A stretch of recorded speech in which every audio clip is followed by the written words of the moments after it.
Et chaque matin, vous êtes les premiers à tout savoir sur la télé, même si vous ne l'avez pas regardé. Avant de vous donner les scores d'audience en prime time hier soir, on va jeter un coup d'œil sur les 20h avec le 20h de Laurent Delahousse sur France 2, devant celui de TF1 présenté par Anne-Claire Coudray hier soir. Et pour cause, Laurent Delahousse recevait François Fillon, une allocution extrêmement attendue hier soir, devant 7 200 000 personnes, donc branchées sur le 20h de France 2, contre seulement 6 400 000 sur TF1. Une fois de plus, donc le 20h de France 2 bat celui de TF1. C'est déjà arrivé à plusieurs reprises au cours des précédents week-ends.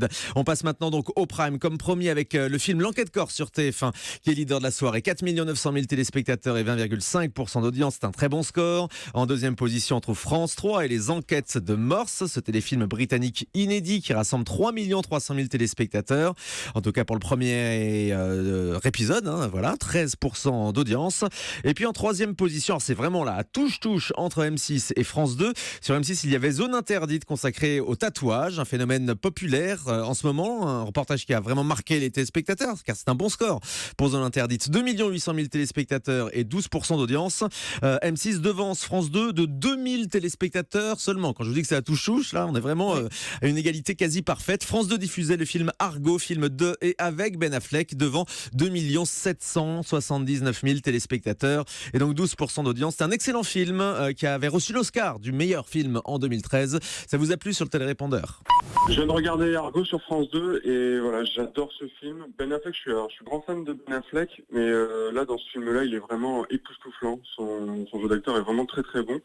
Et voilà, c'est un grand plaisir de voir ce film. Je crois qu'il avait déjà été diffusé l'année dernière à peu près à la même période. Et voilà, toujours un grand plaisir de voir Argo.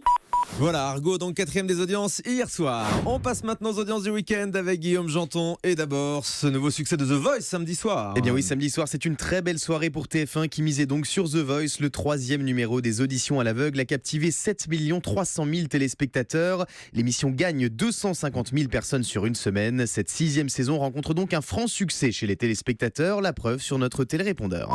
J'ai regardé The Voice, encore des voix incroyables hier soir. Vraiment, j'ai été bluffée. Et puis ensuite, j'ai regardé pour la première fois l'émission qui est juste après sur les coulisses. Et franchement, c'était vraiment sympa. On a beaucoup ri. Et surtout, j'ai vu Matt Pokora chanter. Franchement, je trouve que Matt Pokora, c'est un super coach.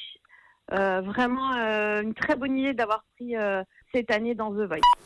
Et voilà, donc The Voice, c'est un épisode réussi avec l'audience qui a monté par rapport aux deux premiers. C'est un phénomène qu'on n'avait jamais constaté sur les saisons précédentes. Absolument, TF1 est donc leader devant France 3 et le téléfilm Le Sang des îles d'Or. Vous étiez 4 millions à suivre ce drame policier avec Antoine Duléry.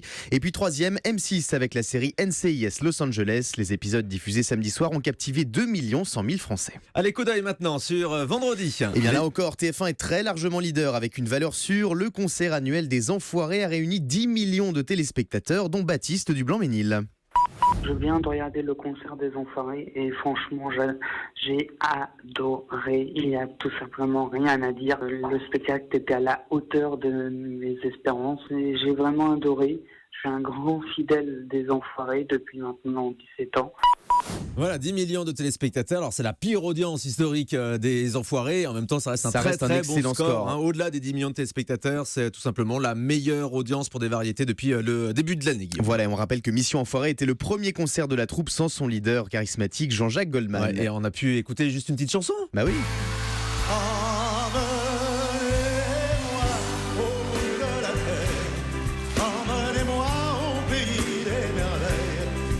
Semble que la misère serait moins pénible au soleil.